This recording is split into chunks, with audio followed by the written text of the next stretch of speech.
Bom dia, fãs do Gilbert! Hoje vamos conversar sobre a terceira geração do romantismo. O nosso autor escolhido foi Castro Alves, vulgo poeta dos escravos. Mas antes de falar sobre Castro Alves, vamos conhecer um pouco sobre a terceira geração do romantismo que ele fez parte. A terceira geração do romantismo no Brasil teve seu início na década de 1870. Foi um período marcado por ideias que vieram a partir de uma visão crítica e mais aprofundada da realidade social da época. Neste período, as ideias eram abolicionistas, republicanas e liberais. Também tinha suas características de erotismo, pecado, realidade social e negação do amor platônico.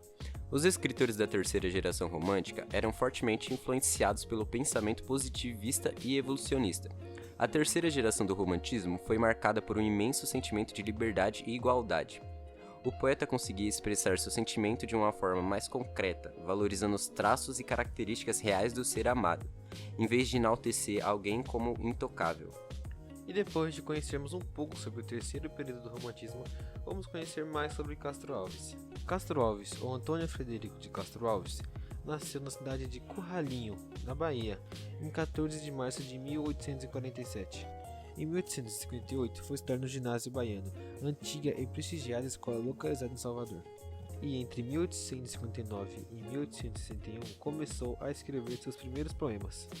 E em 1859 sua mãe veio a falecer, aos 33 anos de idade, deixando Castro Alves muito triste e melancólico. Logo após, em 1862, após seu pai se casar novamente, Castro Alves foi com seu irmão para Recife, e lá seu objetivo era entrar em uma faculdade de Direito de Recife. 2 anos seguintes, em 1864, seu irmão se suicidou, após ficar um tempo com transtornos mentais.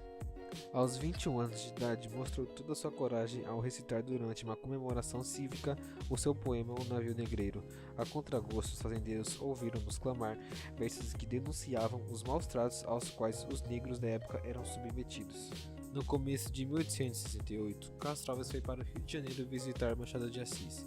Na ocasião, foi participar de uma caçada, sofreu um acidente e teve que amputar seu pé esquerdo, que estava com gangrena. E no mesmo ano, Castro Alves foi morar em São Paulo, onde ele cursou o seu terceiro ano da Faculdade de Direito.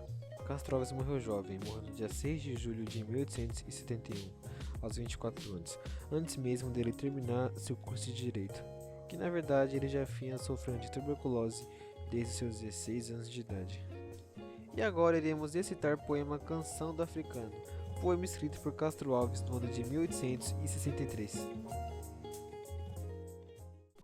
Lá na úmida senzala, sentado na estreita sala, junto ao braseiro, no chão, entoa o escravo seu canto, e ao cantar corre-lhe em pranto, saudades do seu torrão.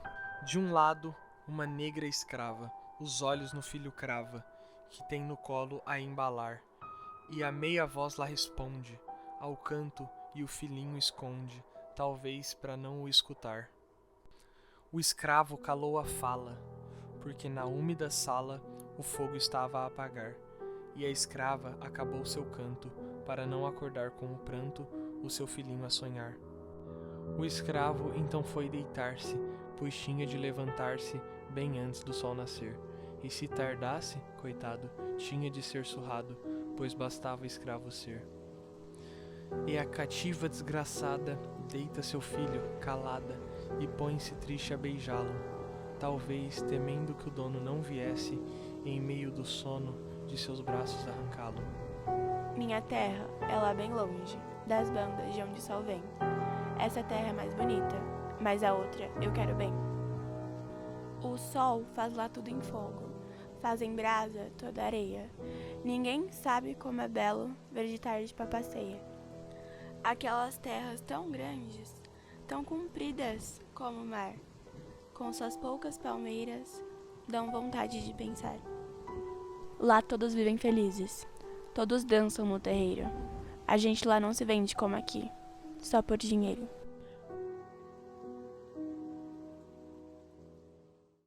O poema recitado foi escrito em 1863. O tema é o africano exilado de sua terra e que tem de se encontrar nas terras brasileiras. Ou seja, o poema mostra a solidão de um povo oprimido em uma terra estranha. Portanto, neste poema há contradição entre a África da liberdade e a América da escravidão. E, uma das formas encontradas pelo cativo de não se perder de si mesmo é entoar canções de sua terra natal. Neste poema o que há de mais interessante é o fato de o poeta dar voz à escrava.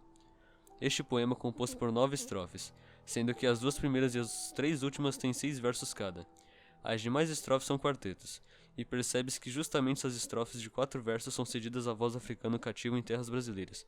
São 16 versos nos quais uma suposta canção popular africana é, ainda que pelo filtro do poeta, cantado dentro de uma senzala, expondo o sentimento do cativo exilado.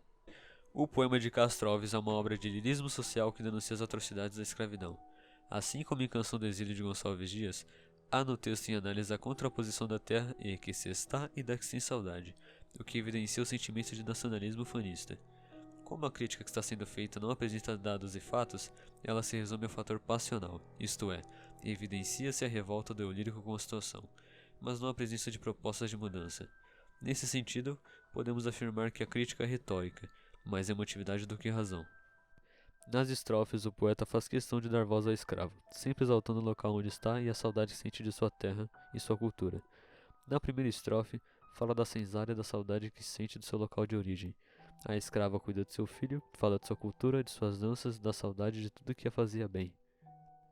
E esse foi o nosso mini podcast sobre o terceiro período do romantismo no Brasil e um pouco mais sobre quem foi Castro Alves e suas obras.